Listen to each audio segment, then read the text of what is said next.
Hey guys, Bowskins here for another video, and today I'm going to share my thoughts on Blood Decay going into Season 3, Mythic Plus, and where I think the spec ranks amongst other tanks for 9.2. As always, if you enjoyed the video, feel free to give it a like and subscribe to my channel as it helps me out a ton. Alright, so Blood Decay is coming off another mediocre season of Dungeoneering, lagging behind the likes of Prot Pally, Guardian Druid, and I'd probably put DH in there ahead of it too. It's fallen way behind Brewmaster in the damage department in 915, so really, it's been a shit show for Blood Decay and all of Shadowlands. However, this isn't a new experience for the seasoned Death Knights among us, right? Blood Decay usually always starts out slow in new expansions as secondary stats are down, and we have low haste totals, right? It's kind of the nature of the rune system for the class. But with that being said, how do things look for us in 9.2? Well, throwing out all the copium takes that I've been huffing for the past 3 months, the reality is blood isn't going to scale as well this time around. Paladin, monk, druid, and DH reliably beat blood in the damage department in 9.2 from all the testing I've done in the PTR. Um, as long as those values stay the same, as no nerf to prot paladin, no nerf to brewmaster monk, our damage is substantially lower. Prot Pally, Brewmaster, and Guardian especially have very robust tier sets, which provide consistent and significant damage gains to their spec. Um, while Blood Decay lags behind, right? Relying on Pari Chance and Dancing Weapon uptime to fuel our damage increases in 9.2. And that's not ideal. That's not ideal for Blood, and it's on top of the fact that Blood continues to be a wet noodle for damage in kiting situations, right? Our tier set and legendary options do very little to help with that glaring weakness. So really, if we're going to bang with the big boys next season, we're going to need a lot of defense to sit in poles and sustain ourselves with healing, right? So is that viable in patch 9.2? Well, kind of, right? So this is where our tier set shows a lot of its value, okay? Increasing the buff duration of Dancing Weapon to its current numbers on the PTR enables us to sit in a pole for up to 30 seconds with over 60% pari and really fend off a lot of the auto attacks coming our way. In combination with our strong mitigation of magic damage and our self healing, Blood Decay should continue to be one of the tankiest tank specs in Shadowlands. A high pari chance could catapult us to the top of fortified weeks, where the ability to negate large swaths of gray damage against mobs becomes invaluable. Pair that with our already stellar kit for handling tyrannical keys, and it's shaping up to be a strong season. In the defense category for Blood Decay, not much changing there, right? So I've established in my own testing that blood damage is going to be pretty mediocre, but we do have some Covenant ability. Do have some Covenant flexibility that could provide a lot of value to pug groups or to a set team. That's mainly caused by the fact that all of our Covenant options are relatively even with each other in terms of power, with Night Fae really the only one providing us with a meaningful defensive increase through its legendary. For those of you who haven't tested it out yet, the Death's Due legendary for Night Fae will provide us with a plus 3% strength per stack of Death's Due. That's up from 1% per stack on live without the legendary, bringing the total bonus to 12% extra strength, while at the maximum stack count of 4. And for people who are on live and want to look at that number, this is a buffed total on the PTR. Currently in live, if you equip the legendary for Death's Due, it's only a 2% per stack increase that's going to get buffed in 9.2. That's in addition to the 20% bonus to runic power generation while standing your Death's Due with that legendary equipped, right? So also Necrolord is also providing a stiff bonus to our throughput in 9.2, but sadly, it's a purely damage increase to the legendary, to the Covenant ability. The Bone Shield charges are a thing on there, but you can't expend that many Bone Shield charges within a 16-second period anyway, so that aspect of the legendary is pretty much wasted. It's just going to do a lot more damage, and it's a 2-minute cooldown, which is definitely the longest of the Covenant abilities that we have, so take that with a grain of salt. I would have loved to see further iteration on the Necrolord legendary prior to the patch release, because all it really just got was a big damage bonus, but that'll do for now.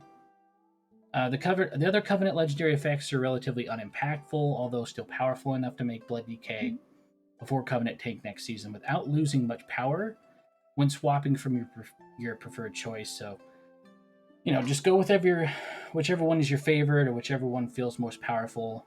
Um, and again, providing a lot of value to the possibility that you have to swap for your team, or you hop into a pug and there's no Venthyr in the group, right? Then you don't have to hesitate. All right, so next let's discuss the non-covet legendaries, right? We've seen some theory crafting about a few options in 9.2, but I'm really not sold on options outside of Crimson Rune Weapon or Gorfiend's Domination. Crimson Rune Weapon has been used a lot this season too, after its buff to increase its cooldown reduction from 3 seconds to 5, and the implementation of 5 Bone Shield charges on use. Plus the rune recharge rate as your rune weapon dissipates, right? The latter effect has proven to be a bit weird for us with the tier set equipped, unfortunately.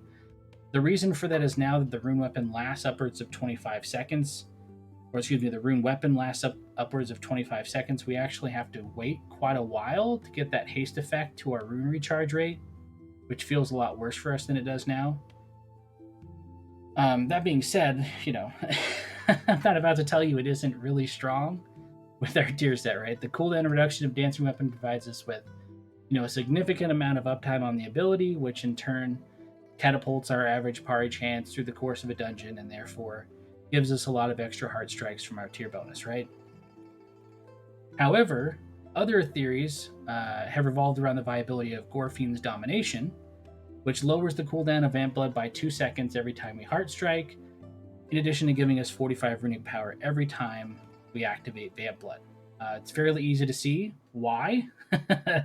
A tier set proccing free heart strikes on a 3-second internal cooldown would make Gorfiend's Domination really impactful for us. But there is a problem with that. We'd have to give up what is effectively 20 to 60 seconds of cooldown reduction on Dance Rune Weapon by losing the Crimson Rune Weapon Legendary in order to get this additional cooldown reduction on Vamp Blood. Given the properties of our tier set, it's really difficult for us to do that, right?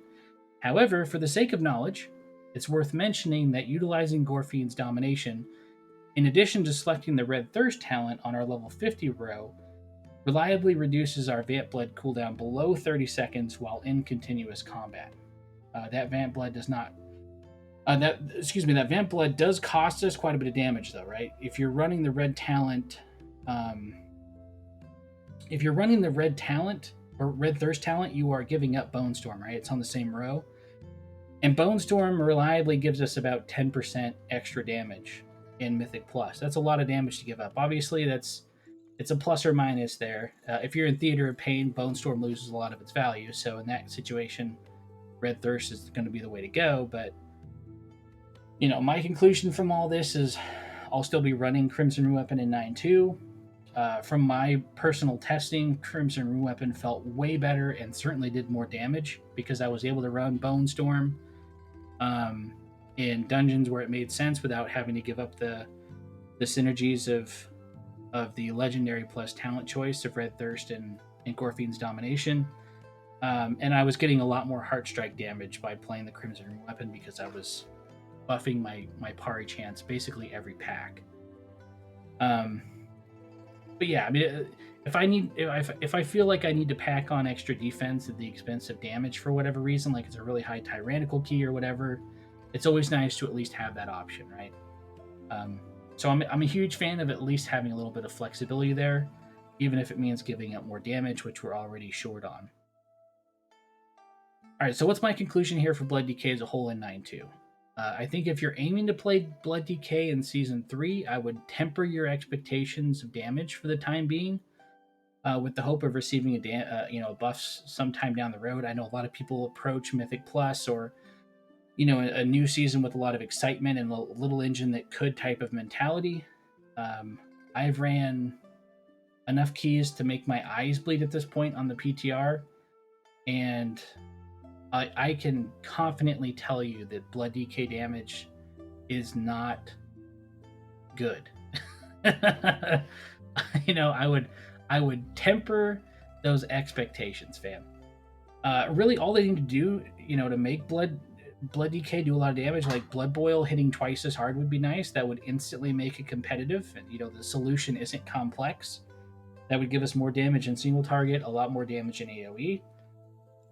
Um, the chances of doing that before 9.2 comes out, and I'm recording this 6 days before it's supposed to be coming out. The likelihood of that is 0. But what's the worst case scenario played out is where we're far enough behind in damage that pug groups auto deny our Qs. They'll giggle and wait for a prop pally, right? If the past trends hold up, that's far more likely than I would like it to be.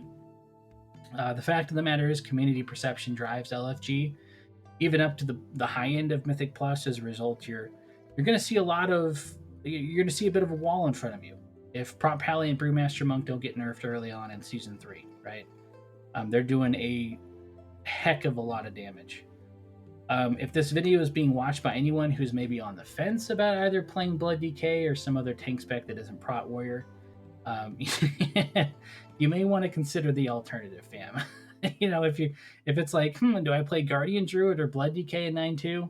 Unless you are insecure about your defensive capabilities, in which case, Blood may well end up being more tanky than the other specs. But in terms of damage, oof, it's just not there so far, guys. Especially in Tyrant. I mean, I'm consistently doing 10 to 15% more damage on my Guardian Druid or Brewmaster Monk on the PTR than I am at Blood DK. But if you're like me and hopelessly attached to your Blood DK, then feel free to join me on the sad couch and have some copium. It's also worth mentioning that all tank specs, regardless of power levels, are perfectly fine to get KSM with in 9.2 or even Keystone Hero, right? When I point out the differences in specs, it doesn't matter a whole lot if you're in a plus 15. I mean, the margin for error is so wide in keys of that level that you shouldn't give a nun's ass cheek how your spec is lining up, right? Just play the game with the spec you like the most and have fun if your goal is to get KSM or just time 20s or whatever. But yeah, all right, friends. I think that'll do it for me for now. Hope you found this video informative. Make sure to leave your feedback in the comments below, and I'll see you in the next one. And hope you have a wonderful, wonderful week. And I'll catch you later.